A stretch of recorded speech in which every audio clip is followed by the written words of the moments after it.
ओम नमः शिवाय। श्री शिवाय नमस्तुभ्यम। श्री आदिशक्ति पार्वती माताए नमः। श्री विघ्नेश्वराय नमः। श्री लक्ष्मी नारायणे नमः। श्री सरस्वती ब्रह्माय नमः। श्री सियारामे नमः। श्री रामदास हनुमाने नमः। श्री राधेश्यामे नमः। हे शिवजी, તમારી કૃપાથી હું આ શિવપુરાણ વાંચી રહી છું અને મારી મમ્મી, બેન અને તમામ શ્રોતા શિવપુરાણ સાંભળી રહ્યા છે. અમે બધા શિવપુરાણનું જ્ઞાન પ્રાપ્ત કરી શકીએ એટલી શક્તિ પ્રદાન કરજો અને શિવપુરાણનું તેજ સહી શકીએ એટલી ક્ષમતા પ્રદાન કરજો. હે વિઘ્નેશ્વર ગણપતિ બાપા, તમે શિવપુરાણના વંચનમાં આવતા તમામ વિઘ્ન હરજો. हे कृष्ण मनोहारिणी राधा जी, हे श्याम सुंदर, हे सिया राम जी, हे रामदास हनुमान जी, તમે શિવપુરાણ સાંભળવા જરૂર પધારજો અને મારા હૃદયમાં સ્થાન ગ્રહણ કરજો. ઓમ નમઃ શિવાય. શ્રી શિવાય નમસ્તુભ્યમ. પ્રથમ સંહિતા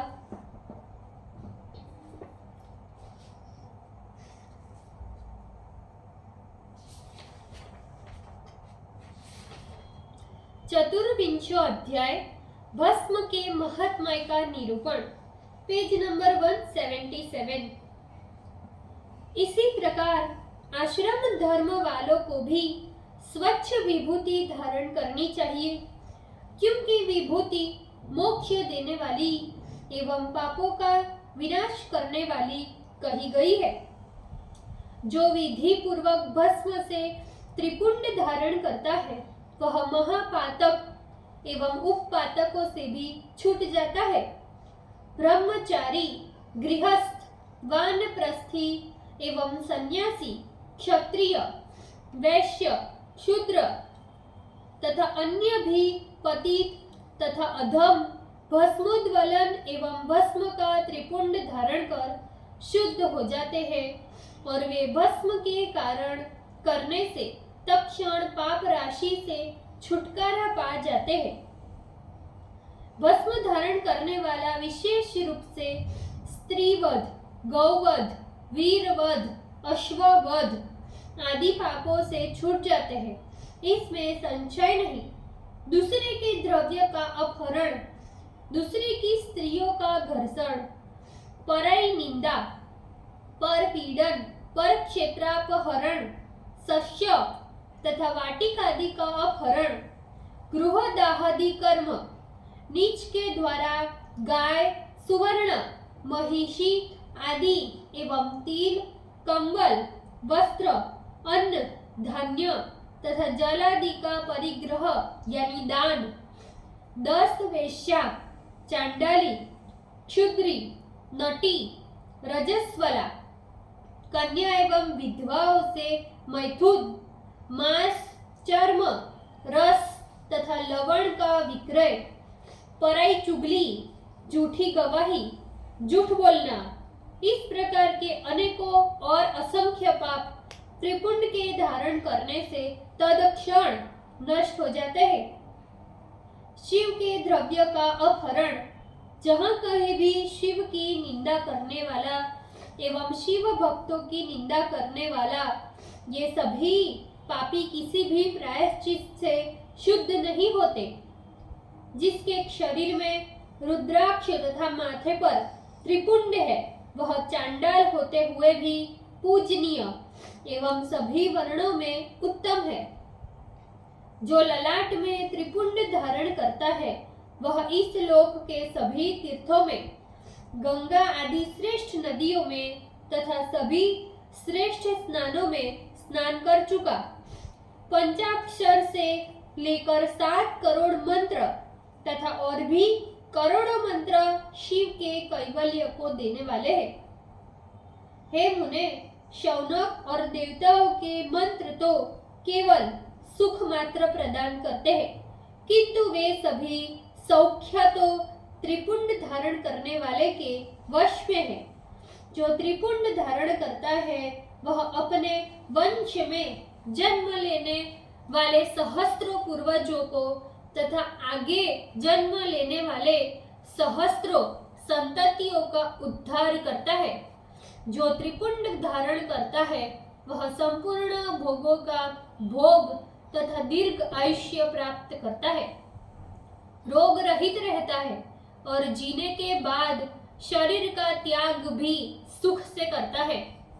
मरने के अनंतर अष्ट ऐश्वर्य एवं सभी गुणों से युक्त दिव्य शरीर प्राप्त कर देवताओं से सेवित दिव्य विमान पर आरूढ़ होकर विद्याधरों सभी पराक्रमी गंधर्वों इंद्रादि लोकपालों के लोक में जाकर अनेक प्रकार के बहुत दिव्य भोगों को भोग कर प्रजेशपतियों के पद पर तथा ब्रह्मा के पद को प्राप्त कर ब्रह्मा के आयु पर्यंत सैकड़ों कन्याओं से रमण करता हुआ अनेक भोगों को प्राप्त कर विष्णु लोक में ब्रह्मा के 100 वर्ष पर्यंत निवास करता है।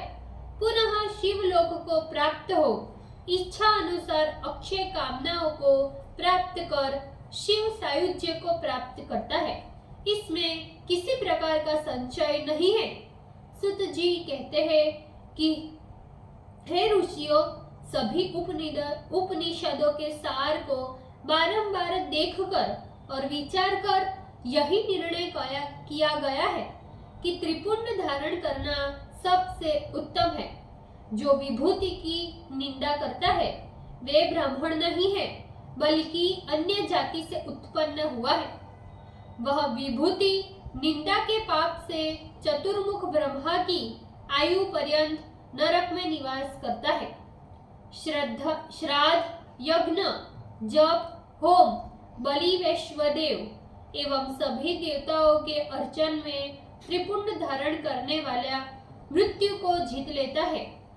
मलादि त्याग करने पर जलादि स्नान द्वारा शुद्ध की गई है, किंतु भस्म स्नान सदा पवित्र है। मंत्र स्नान पाप को दूर करता है तथा ज्ञान स्नान से परम पद की प्राप्ति होती है। सभी तीर्थों में स्नान के पुण्य फल को भस्म स्नान करने वाला मनुष्य प्राप्त करता है। भस्म स्नान सर्वोत्कृष्ट तीर्थ है जो प्रतिदिन के गंगा स्नान के फल के समान है। भस्म को शरीर में धारण करने वाला पुरुष साक्षात शिव है और भस्म तो प्रत्यक्ष रूप से स्वयं त्रिलोकी को पवित्र करने वाला है। बिना त्रिपुंड धारण किए ही जिस ब्राह्मण ने स्नान, दान, ध्यान तथा जप का अनुष्ठान किया वह स्नान, दान, ध्यान तथा जप अपूर्ण है। बाणप्रस्थ, कन्या एवं दीक्षा रहित मनुष्यों को मध्याह्न से पहले जल युक्त त्रिपुंड धारण करना चाहिए, किंतु मध्याह्न के अनंतर जल रहित मात्र भस्म से ही त्रिपुंड धारण करना चाहिए।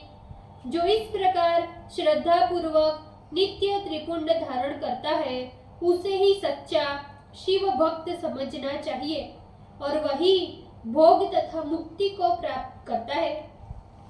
जिसके शरीर में बहुत पुण्य प्रदान करने वाला एक भी रुद्राक्ष नहीं है तथा जो त्रिपुंड से रहित है उसका जन्म निरर्थक है।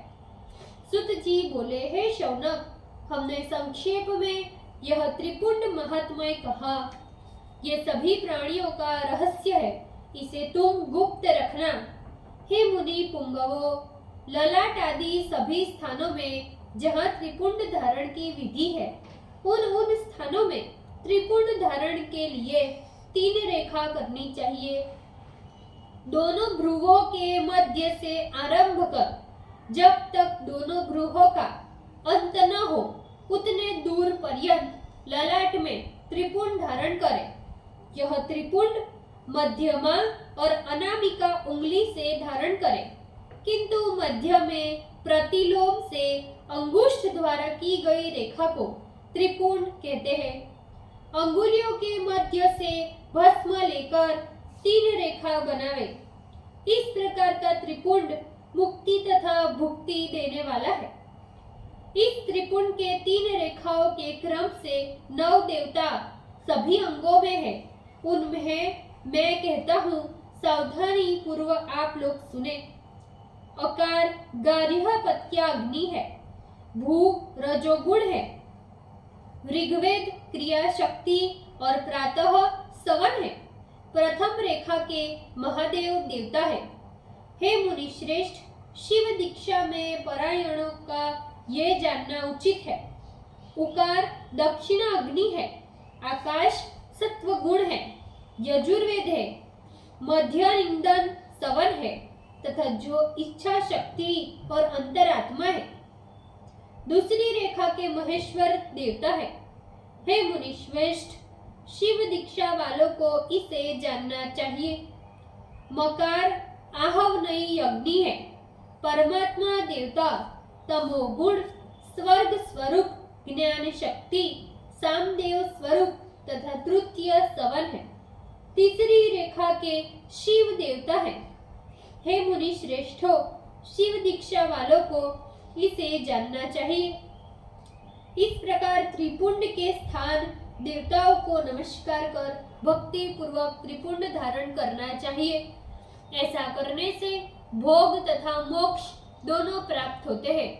हे मुनीश्वर, इस प्रकार अंग के स्थान देवता भी कह दिए गए। अब उनसे संबंध रखने वाले स्थानों को भी सुनो। मनुष्य को चाहिए कि 32 स्थानों में, उनके आधे 16 स्थानों में अथवा मात्र 8 स्थानों में या 5 स्थानों में त्रिपुंड का न्यास करे।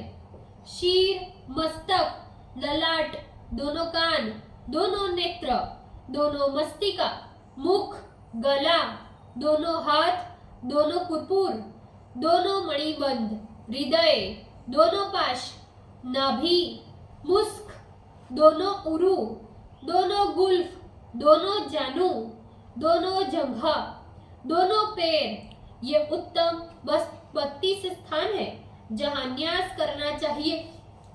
अग्नि, जल, भू, वायु, 10 दिशाएं और 10 दिक्पाल एवं 8 वसु, ये 32 देवता है। धरा, ध्रुव, सोम, अप, अनिल, अनल, प्रत्युष तथा प्रभास, ये 8 वसु कहे गए हैं। बुद्धिमान मनुष्य को चाहिए कि इनका नाम लेकर त्रिपुंड धारण करे अथवा 16 स्थानों में त्रिपुंड धारण करे। ये 16 स्थान इस प्रकार है: शीर, ललाट, कंठ, दोनों कंधे, दोनों भुजा, दोनों कुपुर, दोनों मणिबंध, हृदय, नाभि, दोनों पार्श्व और पीठ में। इस क्रमशः दोनों अश्विनी कुमार, शिव, शक्ति, रुद्र, ईश, नारद, वामादि 9 शक्तियां एवं 16 देवताओं से न्यास करे। नासत्य तथा दृश्य ये दोनों ही अश्विनी कुमार कहे जाते हैं। अथवा शीर, केश, दोनों कान, मुख, दोनों बाहु, हृदय, नाभि, दोनों उरु, दोनों जानू और दोनों पैर और पृष्ठ भाग, इन 16 स्थानों में शिव, चंद्र, रुद्र, ब्रह्मा, गणेश, विष्णु, श्री एवं हृदय में शिव, नाभि में प्रजापति, नाग, नाग कन्याएं, दोनों पैर में ऋषि कन्याएं, समुद्र तथा पृष्ठ के सभी तीर्थ, ये 16 देवता है। इन स्थानों में इन देवताओं के नाम से न्यास करें। गुह्य स्थान, ललाट, दोनों कान, दोनों कंधे, हृदय और नाभि, ये 8 स्थान है। ब्रह्मा तथा सप्त ऋषि इनके देवता है। अतः इन देवताओं के नाम से उक्त स्थानों में न्यास करें। इस प्रकार हे महेश्वरों, भस्म के रहस्य को जानने वालों ने ऐसा विधान कहा है। अथवा शीर, दोनों बाहु, हृदय, नाभि, ये 5 स्थान भस्म से रहस्यज्ञों ने भस्म धारण के लिए उपयुक्त कहा है। देश काल के अनुसार यथासंभव कार्य करें। यदि उद्वलन में असमर्थ हो तो त्रिपुंड अधिक ही धारण करे। त्रिनेत्रम त्रिगुणाधारम त्रिदेव जनकम शिवम नमः शिवाय इस मंत्र को पढ़कर ललाट में तथा ईशानाभ्याम नमः पढ़कर दोनों पार्श्व में, बीजाभ्याम नमः इस मंत्र को पढ़कर दोनों प्रकोष्ठ में भस्म लगाना चाहिए। पितृभ्याम नमः कहकर नीचे तथा उमेशाभ्याम नमः इस मंत्र को ऊपर, भीमाय नमः इस मंत्र से पीठ में एवं शीर के पिछले भाग में भस्म लगावे। ओम नमः शिवाय। श्री शिवाय नमस्तुभ्यम। भूल चूक माफ करजो, शिवजी कृपा राखजो। આજના શિવપુરાણના વંચનનું પુણ્ય મને પ્રદાન કરજો શિવજી। ઓમ નમઃ શિવાય। શ્રી શિવાય નમસ્તુભ્યમ।